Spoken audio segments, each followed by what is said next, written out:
On Monday evening around 6:15, the doorbell rang and, to my surprise, it was my cousin Ralph. I rarely get home before midnight, so I assumed he forgot my schedule. After inviting him in, I got him a beer and we watched Monday Night Football while chatting. Ralph seemed disappointed that my wife, Lois, wasn't home, but she had called earlier to say she'd join us after work with her coworkers for a drink. I eagerly awaited her arrival. Lois and I hadn't been lovemaking for over 3 weeks, as she often claimed fatigue or headaches. Ralph left around 8 o'clock, and I stayed up, dozing off in front of the TV, a rare occurrence for me. When I woke up, Lois's car was parked outside, but she hadn't come to fetch me for bed, which struck me as odd. Finally, we were lovemaking, but I couldn't shake the feeling that she frequently found reasons to say no. It made me question my worth as her partner. After repeating this pattern for weeks, Lois asked if she felt too loose, a question that puzzled me. I assured her she was perfect for me, though I knew she wasn't being truthful. From my perspective, there was a moral dilemma. Honesty about physical compatibility was essential, but it needed to be approached delicately. Despite my love for Lois, doubts lingered even after she accepted my proposal, leaving me uncertain about the future. Returning to my attempts to awaken a slumbering Lois for some affection, her groggy voice muttered, "Oh, it's you." My disappointment at finding her asleep in bed instantly ignited into furious anger. "Who did you think it was? You miserable cow?" I exploded, unable to contain my frustration. "What's going on? Who are you with?" Storming off the bed, I snatched my shorts from the floor and stormed downstairs. Grabbing a beer, I retreated to the patio to cool off and process the tumultuous encounter. It seemed like she was interested at first, but once she realized it was me, she declined. Her tone was dismissive, like, "Great, him again." As I stared at the night sky, I questioned for the first time if her claims of spending time with friends were genuine. Doubt crept in. Then the realization hit me. How would I afford a detective to uncover her secrets? It seemed she could read my mind, yet showed no remorse. It was as if she thought, "Oh well, he knows now." Feeling restless, I opted to watch TV instead. Finding a blank tape, I popped it into the VCR and settled in to watch last week's NCIS. The video revealed everything. I paused it and quietly checked upstairs, finding Lois already asleep. Returning downstairs, I resumed the tape and witnessed my wife with my cousin Ralph in the bedroom. The camera angle suggested it was hidden in the closet, capturing their actions. The betrayal stung deeply, and questions flooded my mind about how many times this had happened. Suddenly, a stranger's voice broke the silence. "What did I do to deserve this?" Lois's panicked exclamations drew my attention. She frantically dialed a number, urging someone to answer. Seizing the phone, I confronted her, causing her to recoil in fear. "Why don't you retrieve the tape, Ralph?" I demanded, warning him to stay away from me in the future. With a vow to attend family gatherings, I vowed to cross paths with him someday, promising it would be his worst day ever. I slammed the phone down, glaring at Lois. "Thanks to you and my idiot cousin, I don't need a private investigator. You handed me all the evidence," I spat. Retrieving the tape, I kissed it and played it on the TV. Lois trembled, asking, "What will you do?" "What do you think? I'm divorcing you," I snapped. "I don't want a divorce," she pleaded. I scoffed. "Why not? You clearly don't care about me." Ordering her to leave, I hid the tape and made coffee, compiling a to-do list for the morning. Though our state lacked a no-fault divorce law, infidelity could sway the court's property division. Discovering her infidelity surprised me, but at least I hadn't added her to the house deed. As I made the list, I heard Lois leave. I pondered the rapid shift from love to hate and focused on what I could do next, grateful for the resources available online. As I headed to my room, I noticed the blank tape I had left on the TV was gone, and I smiled, hoping Lois had taken it without watching it. Back at my computer, I secured my finances, transferring most of our joint account funds to my personal savings and canceling joint credit cards, leaving my own intact. Satisfied with my efforts to protect myself, I slept soundly. The next morning, I promptly left for the bank, securing a safe deposit box in my name only, and transferring valuables from the one Lois accessed. At the office, I instructed my secretary to intercept any messages from Lois, informing her of our impending divorce. With each action, I asserted my independence, ready to face the challenges ahead with determination. Myra informed me that Alan wanted to meet me urgently upon my arrival at work. Upon reaching his office, Shirley, his assistant, directed me straight to him. "You're late at a bad time," he remarked as I entered. You need to be on the next flight to Atlanta. Morgan's company is refusing to sign a new contract, and I need you to handle it. I expressed my hesitation, explaining my need to deal with Lois, who posed a threat to my home in my absence. Alan assured me, offering to handle the legal matters through his trusted lawyer, Bert Ellsworth, whom he recommended highly. He arranged for me to contact Ellsworth en route to the airport. With tickets reserved by Shirley, I reluctantly accepted the assignment, recognizing its importance despite my personal concerns. Rushing home, I packed and secured the house before heading to the airport. En route, I contacted Ellsworth, who provided advice and assured assistance. After navigating airport security, I checked in at the Delta counter and waited in the boarding area for my flight to Atlanta. As I mulled over the lawyer's advice, I spun a tale to Ellsworth about Ralph's threats to Lois, concocting a story to justify the restraining order. If he tries anything, I'll knock some sense into him, I falsely assured Ellsworth. I overheard Lois saying she'd love to watch, I added, layering the deceit to keep Lois at bay until my return. Despite the falsehood, I felt justified, considering Lois's own deceptions while entertaining Ralph and others. Ellsworth assured me of the restraining order's feasibility, but warned of a hearing in 10 days to finalize it. My trip to Atlanta proved fruitful as I swiftly resolved the contract issue, earning Alan's praise. He informed me of the locksmith's visit and his son-in-law's plan to safeguard the house. During my Atlanta trip, I made courtesy visits to 2 other clients before boarding flight 720 home. Checking my phone, I found multiple missed calls and voicemails, mostly from Lois. Deleting her messages, I listened to Ellsworth's urgent plea, urging me to call before matters escalated. Ellsworth's voicemail confirmed he secured a protective order that afternoon and would serve it on Lois at her workplace the next morning. Grateful to Alan for the recommendation, I thanked him. Returning home at midnight, a sheriff's deputy approached, asking for ID. Showing my driver's license, I thanked him for watching the house, assuming he was Alan's brother-in-law. He handed me a ring and keys, explaining that all locks in the house used the same key. Lois had visited twice, getting angry when denied entry. Inside, I noticed the answering machine blinking, but exhausted, I turned off the phone and slept. In the morning, I checked the answering machine and found all messages were from Lois, repeating the same plea to call her. Too late, honey, I thought. At work, Myra informed me of Lois's persistent calls, but assured me she hadn't connected with her. I thanked her, expressing gratitude for her support. Myra joked, "You say that to all the girls," as I kissed her forehead. In Alan's office, I updated him on the situation and thanked him for his help. Alan asked about my plans next. "Get on with life. Maybe find someone who'll put up with me," I replied. Alan encouraged me, saying things would improve over time. Returning to my office, I focused on work. I called Ellsworth, who confirmed the papers would be filed by 10 and offered to serve them to Lois before lunch. I agreed, and Myra invited me to lunch. We went to Tricacci's, where she offered support, knowing the challenge of divorce. "I could use some cheering up," I admitted. Myra handed me a paper, saying, "Here's today's cheer-up attempt." Glancing at it, I found a list of names. "What's this?" I asked. "A list of girls interested in you now that you're single again." Flipping through, I noticed a few surprises. Liz Fisher from accounting. Isn't she engaged? She was, but she kicked him out after catching him cheating. "Do you really think she's into me?" I asked. "I know she is. She once said she'd snatch you up if you were single," Myra replied. I scanned the list again. 7 names, and besides Mary, 2 others might catch my interest. "So, you're saying they're all interested?" "I've heard them express interest in you," she confirmed. I grinned. "I noticed your name isn't here." "I considered it, but given the circumstances, I'd rather not," she explained. "Why?" "Because besides being married, you've just begun your divorce due to your wife's cheating," she reasoned. "I figured dating a married woman wouldn't be on your mind." "You gamble? I thought you and Harold were solid," I remarked. "We were, until I found out he was cheating with his secretary. Instead of divorce, I'm opting for kindness," she admitted. "You're wrong. Even knowing you're married wouldn't stop me." "You should have put your name," I said. "You'd be perfect for me right now." "Now I know you're joking. I'm far from perfect," she laughed.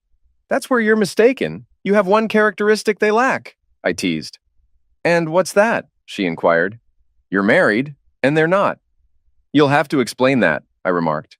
"Right now, I don't need an emotional connection. It'd be too easy to get involved with the 3 on your list I'm interested in. You're already engaged and seem keen on retaliation with your husband. If we got involved, it'd be strictly physical, I explained. Are you serious? She asked. Absolutely, I affirmed. Don't get me wrong, I wouldn't pursue a married woman, but if she's free, that's a different story, I clarified. What about a long lunch then? She suggested. Not today, but tomorrow I'm free, I agreed. It's a date. Hypocritical? Not at all. According to Ellsworth, once Lois received the divorce papers, we'd legally part ways. At 2:45, Lois called. Knowing she'd likely been served, I answered. What do you need? I asked bluntly. Why can't I get into the house? What's with the divorce? Why are my credit cards not working? And the protection order? She demanded. Just out of my mind, I replied tersely. Your cards are inactive because part of divorcing a cheating wife involves canceling her credit cards. And you can't enter the house because you're no longer living there. And I don't want you in, I explained. You need to stop this, Dave. Losing half your assets over a little fling, it meant nothing. I love only you, Lois pleaded. I see it differently. You cheated, making you a strumpet in my eyes, which is why I filed for divorce, I retorted. We should discuss this face to face, Lois insisted. Surprisingly, I agreed. Where and when? She asked. Not tonight. I've barred you from the house, I replied. You can't keep me out, she protested. Actually, I can. The house is mine, not yours. You'll retrieve your belongings with a court official present to ensure fairness, I stated firmly. Let's just talk it out, she suggested. Not here, I insisted. You're being unreasonable. Where then? Lois demanded. Tomorrow, 6 p.m., Angelina's restaurant. We'll have privacy, I proposed. Ending the call, I pondered whether Lois truly believed her excuses would sway me. Sadly, the answer was yes. Why wouldn't she think I was naive? I let her off the hook for years. That evening, I hit the landing strip lounge after work, hoping for a pick-me-up. It was open mic night, so I hoped for some laughs. I sat at the bar, and Karen greeted me. The usual, Dave? She asked. I usually get a PBR and some good company, I replied. I've got a keeper, Karen said, pouring my beer. Then a woman took the stage for stand-up comedy.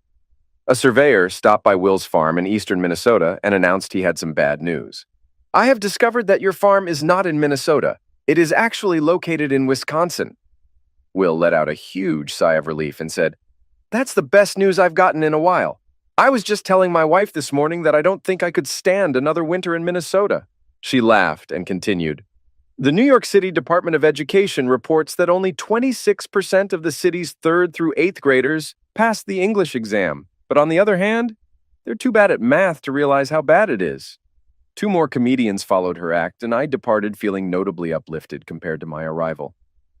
Maybe there's some truth to the old adage that laughter is the best medicine. The next day at work, as soon as I settled at my desk, Myra reminded me of our lunch date. Despite a hectic morning, Myra and I headed out for lunch at 11:30. En route to the Marriott, I asked if she truly preferred eating before our plans, to which she chuckled and quipped, Being entertained on a full stomach slows me down a tad.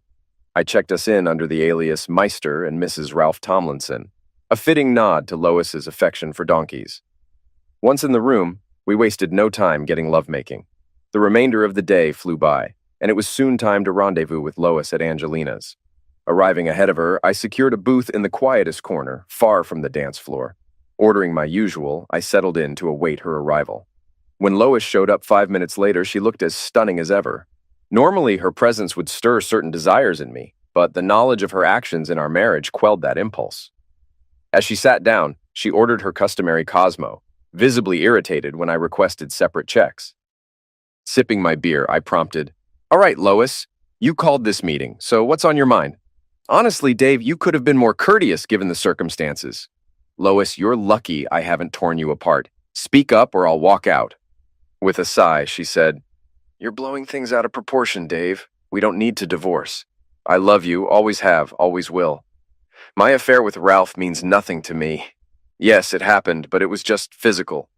Most of the time, I can't stand him. He's never posed a threat to you or our marriage. Why did you prioritize him over me if he means nothing to you?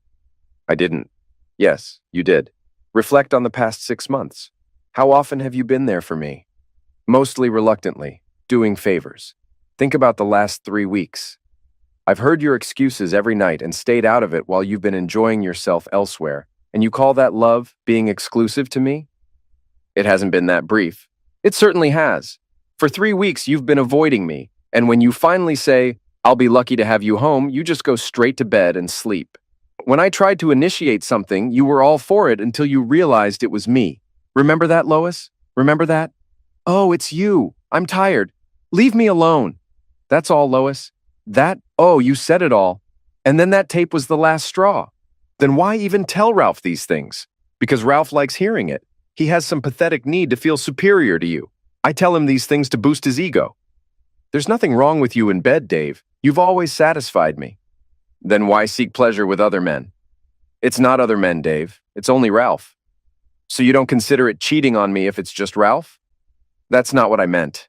Regardless, whether it's one man or many, enjoying another man's company while married is cheating, no matter how you spin it. Answer me this. Before seeing that tape, would you say our marriage was good? Maybe okay, but not great. I dated Ralph before we got married, and it didn't affect us. Did you entertain my idiot cousin before we tied the knot? Yes, I did. Then why marry me at all? Because I love you, Dave. I don't even like Ralph that much.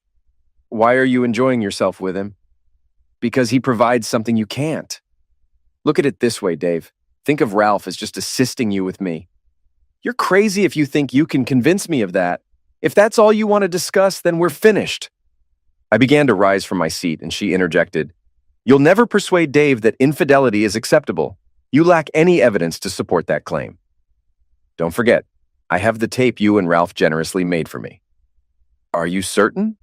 Absolutely, I affirmed, walking away from her. As I made my way to the door, a grin crept onto my face. Apparently, she hadn't checked the tape she took from home, unaware it was blank. Just as I reached for the car door handle, I heard the click of her heels and turned to find Lois half walking, half running in her high heels. I marveled at her speed in them. Hastening towards me, she pleaded, I need to get into the house, Dave. I need my clothes and belongings. Though I knew I was being insensitive, I felt entitled to it.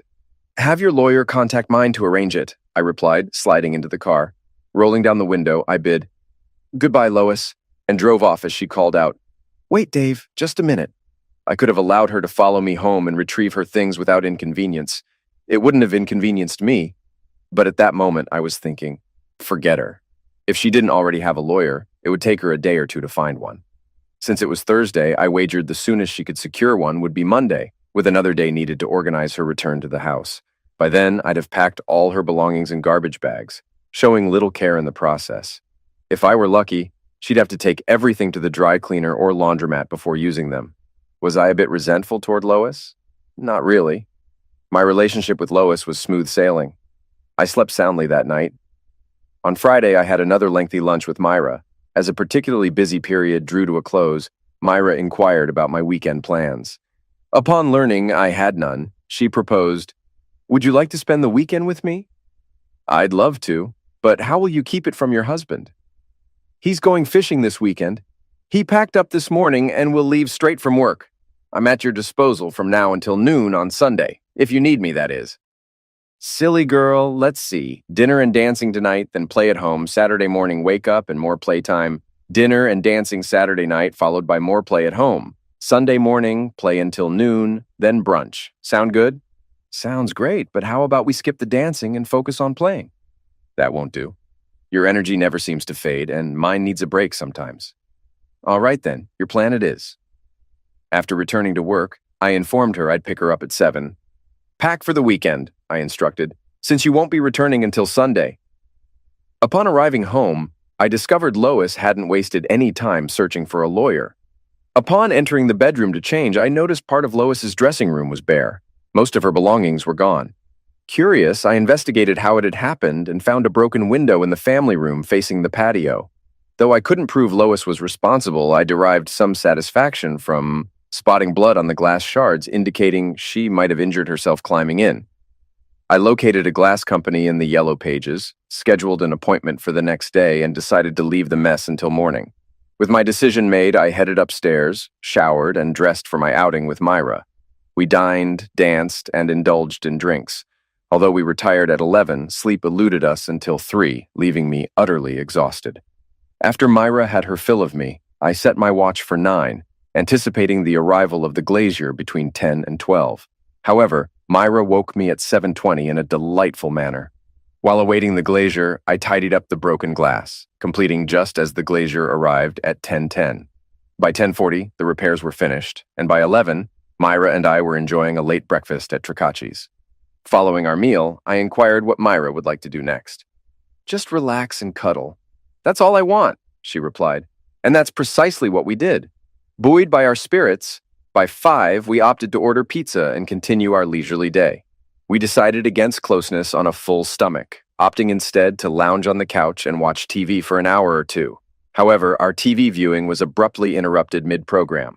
Sunday morning dawned, bringing with it the realization that I would have to return Myra to her husband. This realization sparked a thought which I voiced over pancakes at the village inn. "How much time do we have left?" I inquired. "What do you mean?" Myra responded. "When are you planning to leave me?" I clarified. "Why do you think I'll leave you?" Myra questioned. "From what you mentioned about flirting with your husband," I explained. "I was under the impression you were just casually flirting, not involved in a serious relationship," I added. "Maybe, but it wasn't my intention. Typically, the men I encountered became possessive, wanting me to leave Harold for them. However, none of them could match Harold's lifestyle," Myra disclosed. "I couldn't fathom trading a comfortable home in a nice neighborhood for a one-bedroom apartment, wondering if we could afford bills each month. Plus, they weren't any better in bed than Harold, and they were messy," she continued. "And I always wore my wedding rings," Myra admitted. "I fail to see the logic. You sought out attention knowing they were aware of your marital status," I remarked. "True, but I wasn't seeking a replacement for Harold. I just wanted retribution. Holding on to them, if they were skilled in bed, didn't imply emotional attachment," Myra confessed. "Admit it." "If they started stalking me knowing I was married, do you think I could ever trust them if I made the relationship permanent? So I'm just another sleaze? Don't be ridiculous." "Of course not. I've been working for you for over 5 years now, and in all that time, you've never once flirted with me. Consider what brought us here. Love." "I pretty much gave you an open invitation. You made it clear that you'd never pursue a married woman, and you didn't. I offered, and you had the good sense not to refuse. If anything, I'll be the one to end it. I can assure you of that. If it does happen, it won't be anytime soon." "Do we have time for one more before I have to take you home?" She grinned, and we drove off. As I retired Sunday night, I felt like one of the happiest men in the state, maybe even the neighborhood. On my Monday commute to work, I reflected on my relationship with Myra and realized it couldn't continue, at least not in the same manner as over the weekend. I was suing Lois for infidelity, and if she hired a competent lawyer, one of their first moves would be to find something on me to use as leverage. If I got caught with Myra, Lois could counter, but I wasn't willing to go without her for the duration of the divorce proceedings. I had already endured enough deprivation while married to my unfaithful wife. Upon arriving at work, I summoned Myra to my office, explaining the dilemma and seeking her input. "I have a couple of ideas, but I'm not sure if they're feasible," she began. "Tell me, and let's see," I encouraged. "You have 3 uncomfortable customer chairs here. You need to replace them with a comfortable couch so visitors can sit comfortably," she proposed. "I can arrange that," I agreed. "Then you often stay late at work, so naturally I'll need to stay late to assist you. After we install the new couch, you'll leave, and I'll wait for 10 or 15 minutes to allow anyone watching you to follow, ensuring they won't see me leave," she suggested. "That should work," I concluded. "Here's another option. I'll leave for lunch. Before you head to the hotel, book a room and call me with the room number. Upon arrival, take the elevator to the 2nd floor where the conference rooms are, then use the stairs to reach the designated floor. However, we can't do this often. Attending too many conferences may arouse suspicion. To ensure I'm seen at a conference, hang a Do Not Disturb sign on one of the conference room doors before anyone arrives via the stairs. But ultimately, they'll need to witness us together. If we arrive and depart separately, we'll be fine." I instructed Myra to schedule the conference for the next day and then sent her off to work. With a busy day, I didn't get around to ordering the couch until around 4. Without waiting for approval, I ordered and paid for it myself. At 5, I called Myra into my office and informed her she needed to inform her husband that she would be working late on Thursday. "The couch will be delivered around noon." "How did you arrange everything with Ahern and accounting so quickly?" she inquired. "I handled it myself. No need to involve them," I replied. Seeing no one around, Myra kissed me as the door to the office was open. Then she remarked, "I was hoping we wouldn't have to wait until Thursday." Don't forget about tomorrow's conference with the Ajax guys, I reminded her. Shoot! How did I forget? She exclaimed. Despite the encounter with Lois parked in the driveway when I arrived home, I remained in good spirits until I spotted her.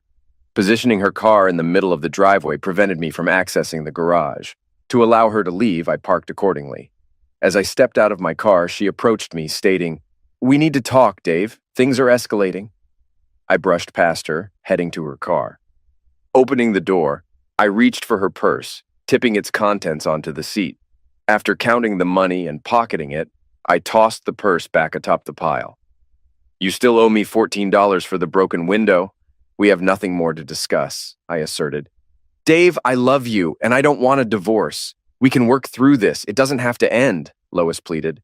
"No, Lois, there's no way we can salvage this, especially after learning you betrayed me before we even married. It's over between us," I declared. Lois was deflated. "I had hoped you'd see reason, but I knew deep down you wouldn't. If you're set on divorce, I'll fight you. I won't accept infidelity. I know the laws here, and I won't settle for a 70-30 property split," she warned. "I'm sorry you won't hold yourself accountable for what you did to me, but infidelity remains a fact. You'll have to prove it, Dave, and you can't. It'll be your word against mine, and I'll deny it vehemently. I'll claim you're attempting to swindle me out of my fair share of our property. You might even face consequences for it. You seem to forget I have visual evidence of your infidelity with my cousin." "No, Dave, I haven't forgotten. I grabbed that tape as I left the house and promptly destroyed it. It's your word against mine, and without proof, you'll lose." "You destroyed it. Ralph will never forgive you. He needed that tape desperately. He might even lose interest in you for destroying it. Can you grasp that I don't care about Ralph? Yes, I desired what he offered, but I don't require it. I need you." I shrugged, stating, "You still owe me $14 for the window," then distanced myself from her and entered the house. She persisted relentlessly. She pounded on the door and rang the bell for a solid 10 minutes before finally departing. Watching her retreat down the driveway, I smirked. Clearly, she destroyed the tape without verifying its contents. A surprise awaited her. I wanted her to engage a lawyer and contest the divorce. I desired her to accrue debt, spend thousands on legal fees, only to discover I still possessed the tape, rendering her expenditures futile. I slept peacefully that night.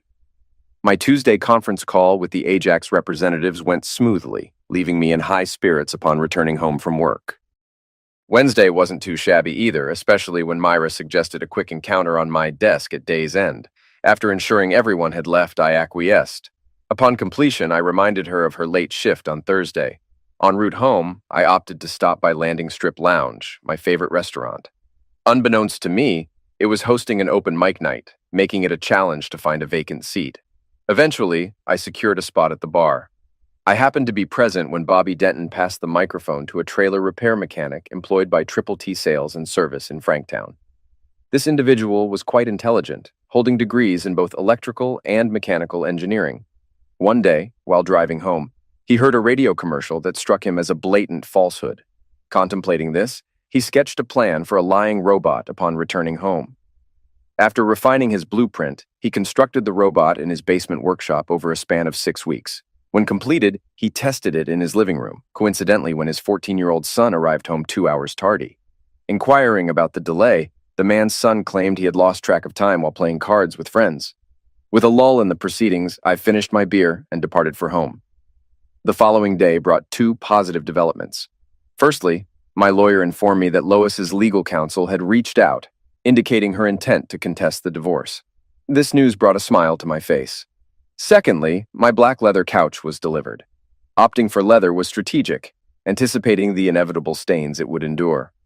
This foresight proved beneficial as Myra and I left a few stains on it later that afternoon. The subsequent weeks flew by, marked by frequent encounters with Myra, mostly on the couch after work. However, on 3 occasions, we utilized the conference room, acknowledging the superior comfort of the bed over the couch. During this period, Lois called me almost daily, expressing her need for me and insisting that I couldn't prevail. She suggested we accept the past, move forward together, and forget everything. Although I could have ended these calls by changing my phone numbers, I derived a perverse satisfaction from informing her she was wasting her time. Meanwhile, Ellsworth and Lois's lawyer were occupied with legal matters. I hoped Myra's lawyer billed by the hour, as I had negotiated a flat fee with Ellsworth, indifferent to the duration of the proceedings.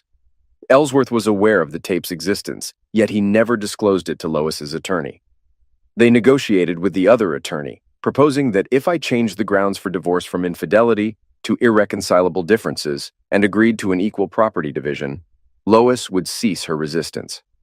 I instructed Ellsworth to decrease the split from 70/30ths to 65/35ths, knowing she wouldn't accept. Ellsworth informed me that he must notify the opposing party about the tapes before presenting them to the judge, as failing to settle beforehand would anger the judge. I authorized Ellsworth to use his discretion, as that was what I was compensating him for, right? It seemed Lois had someone tailing me, or at least that was my suspicion. I suddenly noticed a stranger nearby, seemingly appearing wherever I went. It might have been my paranoia, but then again, maybe not. Another week elapsed, and Ellsworth called. Lois and her attorney wished to meet. I instructed him to arrange it and inform me of the time.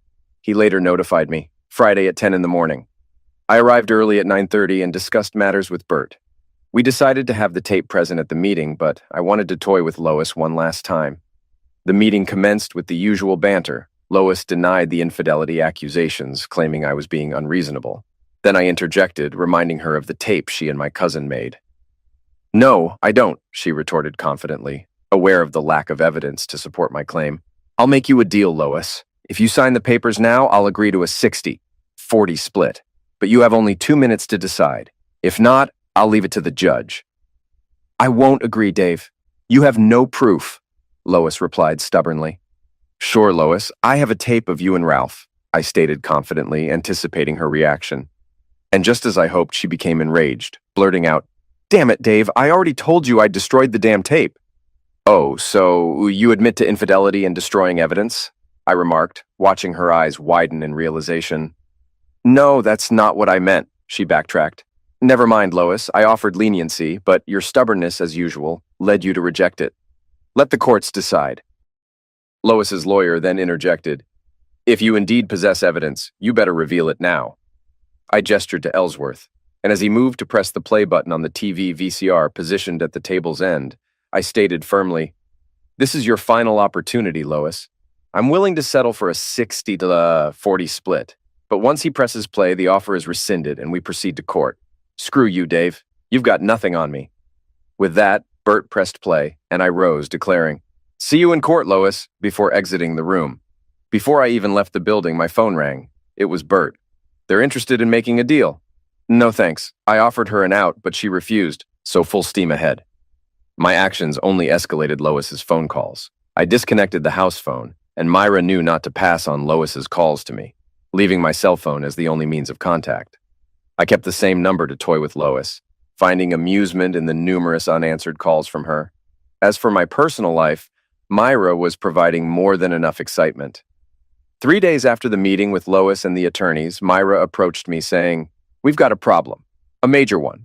I panicked, fearing her husband had discovered our affair. "How serious is it?" I inquired. "Pretty serious. Harold needs to fly back to Ohio for some issues regarding his parents' inheritance. He'll be gone for a week." "So, what's the dilemma? How do we manage a week together?" I pondered for a moment before suggesting, "Simple. You leave work half an hour before me, drive to my place, park a block away, ensure all curtains are shut tight, and when I return home, we'll have our time. In the mornings, I'll leave for work, potentially drawing any pursuers with me. After waiting a brief period to ensure I'm in the clear, you'll head to work. We'll repeat this until the weekend, when we'll devise another plan. What about a weekend plan like this? I keep up the routine, but on Friday evening when you return home, we stay indoors the entire weekend. Do you think you can handle spending 2.5 days with me?" "What I'm unsure of, dear, is whether I can survive 2.5 days with you. We won't know until we try." So we went through with our plan, and I made it through the weekend. However, once it was over, I found myself feeling a bit down, especially when Myra returned home to reunite with her husband. I had grown accustomed to Myra's presence. She provided good company, and we got along well. Yet, deep down, I knew that once my divorce was finalized, I would be seeking a replacement for Lois. I valued the idea of marriage and longed for a fulfilling relationship where I could fall asleep in the arms of a loving partner who would be there in the morning. While I could envision having that with Myra, She never explicitly indicated that she would leave Harold. I sensed that she was content with him, aside from his occasional mistreatment, and was prepared to remain with him as long as she could reciprocate. Recalling the list that had ignited our affair, I mentally reviewed it. There were 3 men on that list, none of whom seemed suitable to be my spouse. 2 of them smoked, a habit I detested due to growing up in a household where both my parents were heavy smokers. Liz, from accounting, the only non-smoker among them, was indeed attractive, but I considered her too young for me. Our age gap suggested we might lack sufficient common ground. A brief encounter in her office, where she was listening to rap music, a genre I disliked, reinforced this belief. While entertaining the idea of a fling with Liz might be tempting, I doubted we could sustain a lasting relationship. These reflections occupied my mind during my Monday morning commute. Once at work, I found myself swamped with tasks, too preoccupied to dwell on personal matters. In fact, I was so occupied that I had to decline when Myra popped her head into my office asking if we were going to lunch. Right before I wrapped up my workday, Bert Ellsworth called. He mentioned that Lois was eager to resolve the matter. I understand your stance on bargaining, but offering her a 60/40ths deal to sign immediately might be wise.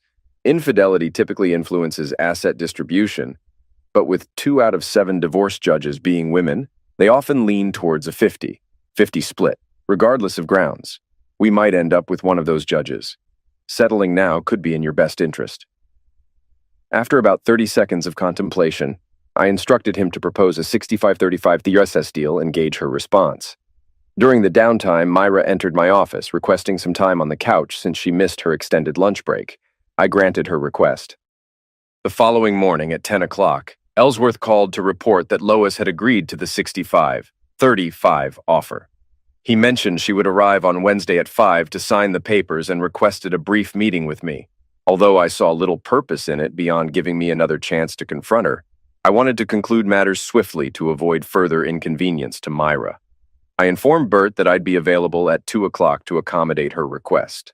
We convened in the conference room, and I took a seat, waiting for her to speak her piece. Recognizing my silence, she took a deep breath and expressed, "I don't want this, Dave. I know you may doubt it, but I love you. Perhaps we can find a way to reconcile and stay together." "Absolutely not, Lois. Not after discovering the extent of your infidelity. Let me be frank. If it were a fleeting affair, I might consider reconciliation. Suppose you had a series of regrettable encounters before our marriage, followed by years of fidelity until one resurfaced, leading to a brief affair. I might have been able to forgive that, but a long-standing affair before we even committed to each other? No chance whatsoever. Lois, there's no resolving this. You lavish love on the man you claim to barely like, while the one you profess to love can go weeks to months without it. It's futile, Lois. It just is. Is that all? Can't you please give us a chance, Dave? I can't, Lois. I'll never trust you again, and I refuse to live like this. I rose and made my way to the door. Pausing, I added, "You're an attractive woman, Lois, so I doubt you'll be single for long.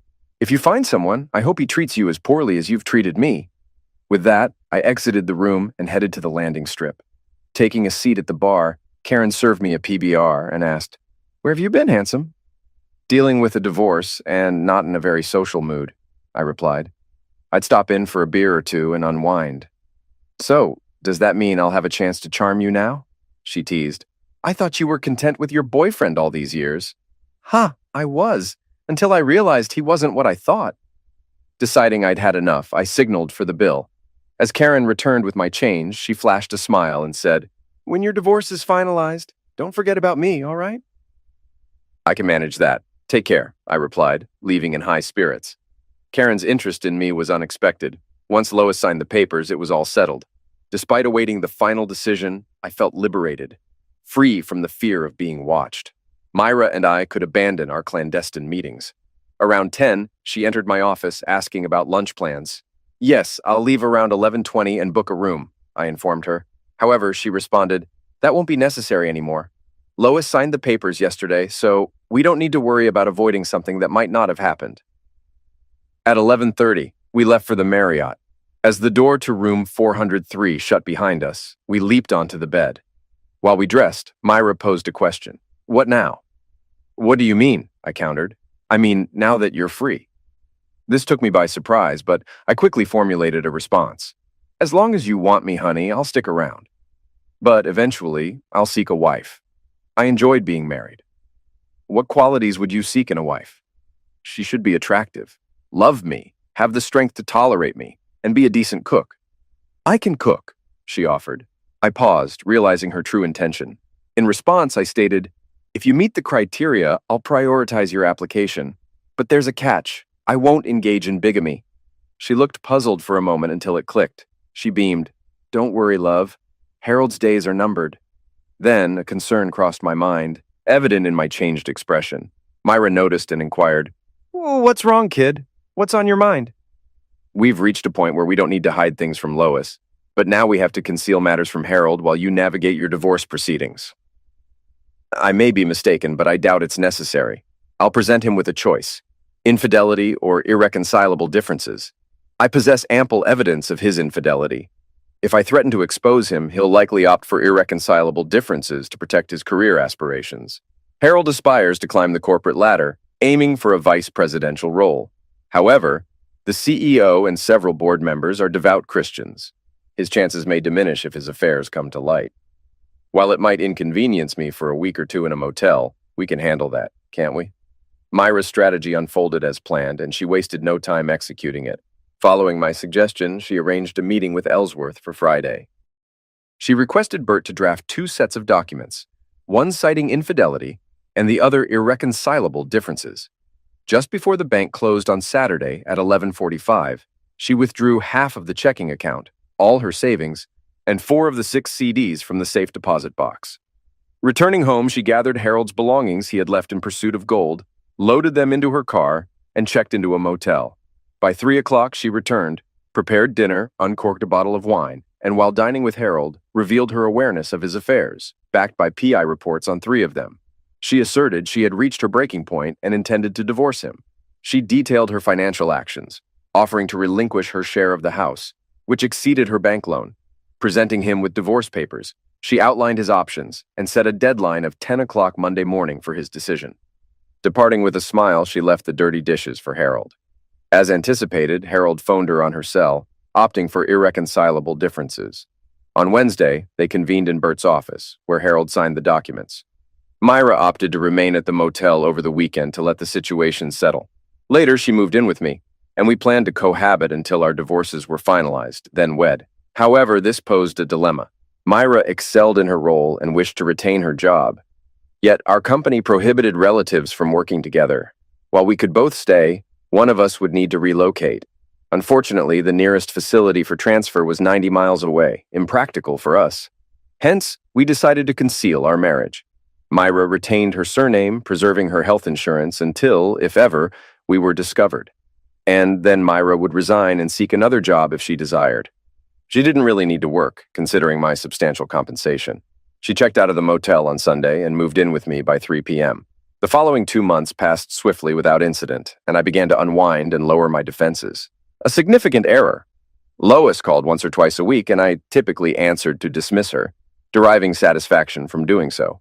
I should have anticipated her persistence.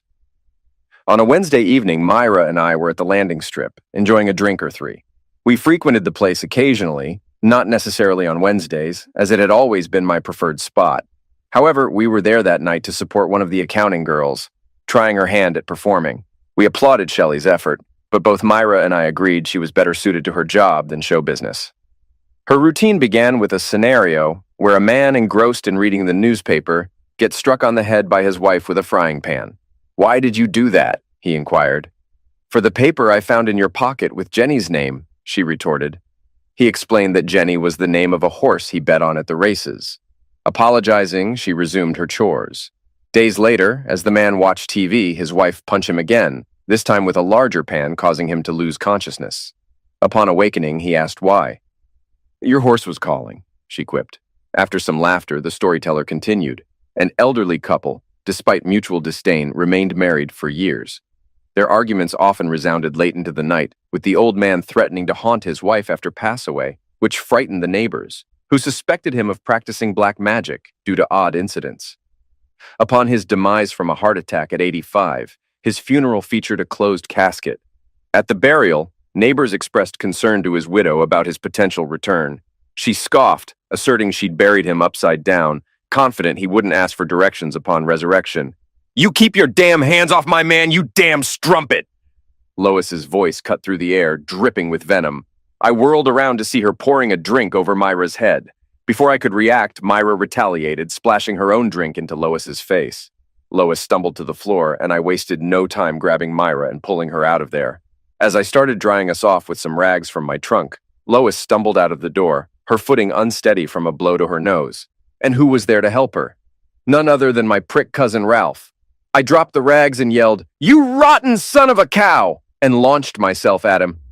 He let go of Lois, who collapsed, and then he bolted. I chased him for 3 blocks before giving up and heading back to the strip parking lot. When I returned, I found Myra pinning Lois against the car's fender.